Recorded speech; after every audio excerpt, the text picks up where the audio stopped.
Gypsy Rose Manson has made a new podcast friend, a new supporter, a new author friend. Enter Andrea Dunlop. Let's find out what she's all about. Now, the first thing that I find to be extremely interesting is that this woman mostly writes fiction. She is an advocate for Munchausen by proxy. And if you are this big advocate that you say you are, then you know in these Munchausen by proxy cases, the victims do not kill the perpetrators. They do not kill the parents that are abusing them. Gypsy Rose Manson's case is not some sort of anomaly, okay? No MVP, no Munchausen by proxy. Stop spreading that false narrative. So apparently Andrea must have got bored with writing fiction because this is her first nonfiction book that I can find, The Mother Next Door. How much are you paying Gypsy? Was this inspired by Gypsy Rose?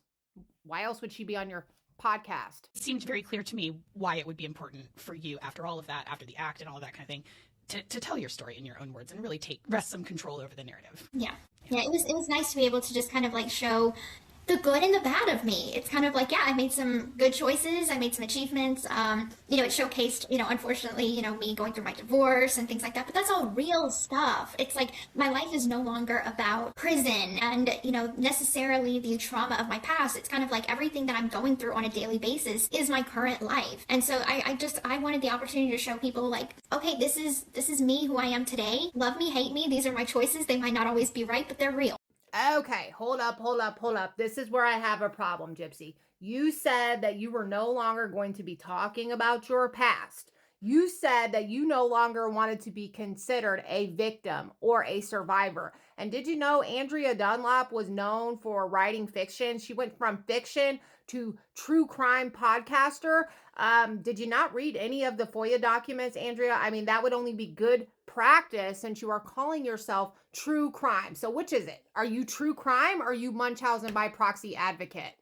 Now, we know that Gypsy has had continuous, strong support over on Instagram, and the comments are actually pretty split down the middle. Let's go through some of the comments. Now, the first comment that I want to go over is from Andrea Dunlop herself. Andrea says, "Hi, everyone. We will be heavily moderating the comment section on this post. There is no credible debate to be had about whether or not Gypsy suffered abuse. We will be deleting any posts speculating about the fact or attempting to debunk her story. The narrative not only disrespects Gypsy, but sends a horrible message to other survivors about how they will be treated if they come forward about their abuse. Why didn't she come forward when she was first interrogated?"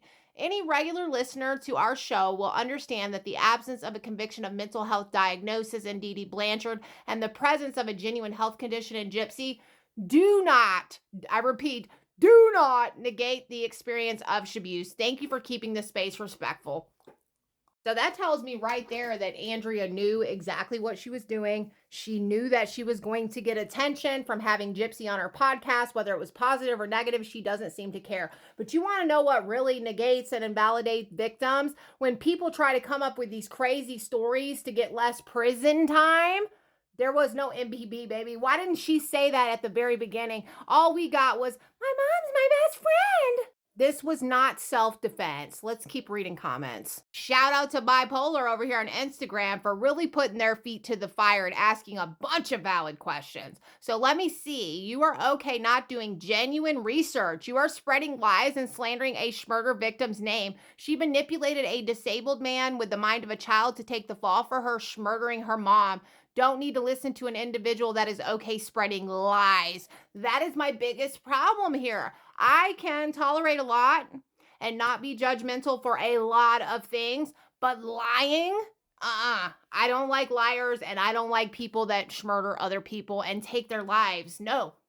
Bipolar also says she scammed Make-A-Wish, trips for dying kids. She attacked a special needs child more than once. We have seen the evidence and proof that all she does is lie. Dee did not have a diagnosis. It was lies made up so she could get away with killing her mom. She murdered her mom. Preach. Not to mention, she faked her own mentally challenged condition to everyone, including her mom, for attention, sympathy, money, gifts, trips, Disney vacations, etc. 1,000%. She admitted to it. Oh, did Nick make her admit to that too? Bipolar then says, we all know the truth. You offered your kid's V card to its dad. You murdered your mom. You were not abused. You manipulated a disabled man to take the fall for your mom's death. Your mother did not have MVP. You are a scamming, lying monster that should still be locked up. Nick belongs in a hospital being deprogrammed from all your lies and manipulation. You make me sick. I was a real survivor of abuse, and I can see through your lies and BS. You sick lizard-sucking monster. Bipolar, where you at? If you got a TikTok, comment below. I want to give you your flowers. This one's good too. This person says, did Gypsy mention how she banged her mom with a BBGUN? Is she telling Andrea that story and laughing about it like it's fucking funny like she did before? Then Gypsy goes on to post all these things about Andrea, but what I don't see there is a degree in psychology or psychiatry. Is this just clout chasing? What do y'all think's really going on here? And then people want to sit and say, oh, it's not my responsibility. If those kids go on to K-word their parents, that's from their bad parenting, right? This 17-year-old right here just killed her parents in 2025, and I'm doing a video on the next. This is what happens when you are influencing the youth that it's okay to murder your parents, go to prison for only 8 years, get out and become rich and fucking famous. I say we boycott Andrea Dunlop now. She happens to be a celebrated writer. Was it really worth risking this writing career to have Gypsy Rose Blanchard on your podcast? Isn't there other real Munchausen victims that you could talk to? Because she is not a real victim. As always, thank you for watching. Please like, follow, reshare, and comment to keep this conversation going. How do you feel about Gypsy being celebrated and the influence that she has on our children? Because that's who she targets, children. Exactly why her live was taken down. And I hope it happens again.